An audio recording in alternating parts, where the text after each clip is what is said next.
Hello guys! So, time check, alauna na guys, no? So, it's lunch time. So, since dalawa lang kami ni Lolo natira dito, araw ng Sabado ngayon, so, parang na-miss ko kumain ng noodles. So, ininganyo ko talaga si Lolo na kung pwede noodles yung kainin namin, nag-okay naman siya. So, ngayon guys, noodles lang yung ating lunch. Pero syempre, hindi ordinaryong noodles lang ito guys dahil didiskartihan ko siya kung paano ko siya mapapasarap. Kaya eto, lagyan natin ng ganitong mga ingredients guys. Ayan, no, para hindi ordinary yung noodles lang. So, maglagay tayo ng gulay guys. So, kaunti lang itong gulay ko kasi si Lolo galit sa gulay yan. So, para sa akin lang yan. And then, lalagyan ko siya ng konting karne. Ayan, minarinate ko na siya sa sesame oil, sa cornstarch, at saka sa chicken powder, at saka sa konting toyo. Ayan, no. And then, lalagyan din natin guys ng meatballs. Ayan, para medyo masarap-sarap. At syempre, lalagyan natin ng itlog. So, hindi ordinary yung noodles lang yung ito guys, no? Gawin nating special na noodles ito.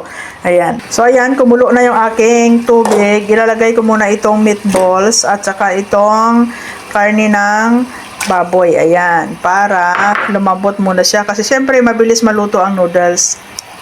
So, ayan. No? Lutuin muna natin itong karne ng baboy guys. So, malasa na ito kasi mayroon na siyang timpla. Ayan. So, pakuluan natin ulit para lumambot yung karne. So, ayan guys, kulo na, no? Huwag po nating ilaga ng matagal yung karne ng baboy kasi magiging makunat po siya.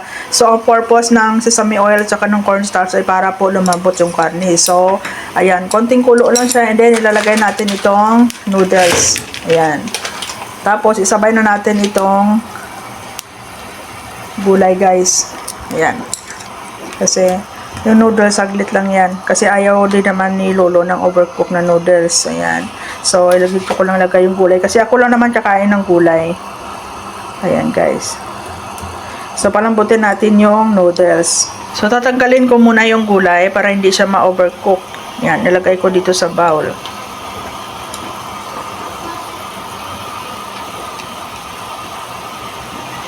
Ayan.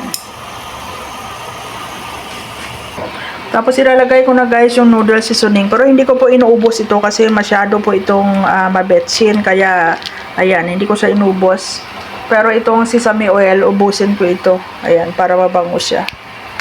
Ayan. Kasi templado na yung karne ko guys. So, hindi ko na inubos yung noodle seasoning. Kasi masyado siya matapang. Kaya, ganyan lang siya.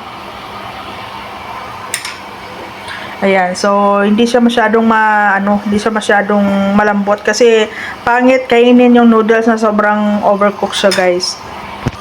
So ayan na siya, oh. Andiyan na yung karne, tapos andiyan na yung balls. Ayan. So, ayan, balls, guys. Hindi ko na dinamihan yung balls kasi dalawa lang naman kakakain. Actually, 5 piraso yan. Dalawa sa akin, 3 kay Lolo. So ayan, guys, luto na yan. So patayin na natin. So, ayan, isasali na natin dito sa isang bowl. Tapos, lalagyan natin ng balls. Ayan, 3. Tapos, lalagyan natin ng karne, syempre. Ayan, para masarap. Ayan, guys. Damihan natin yung sabaw kasi medyo malamig ngayon. Tapos, lagyan natin ng gulay. Ayan. So, ganyan siya guys. Konti lang kasi galit si Lolo sa gulay guys. Hindi yan masyado kumakain. And syempre, yung itlog nga po pala is nilaga ko siya kanina. So, ayan. Sorry sa tato ko gawa ni Moymoy yan. So, ayan. Yung itlog, lagay lang natin ganyan guys. Ayan. So, ganyan po yung ating serving. So, ito na yung ating servings guys. At syempre, lagyan natin ng green onions para mabango siya. Ayan, kasi mahilig si Lolo sa green onions. So, ayan guys. Ready na yung ating lunch. Ayan. Thank you for watching. Let's eat.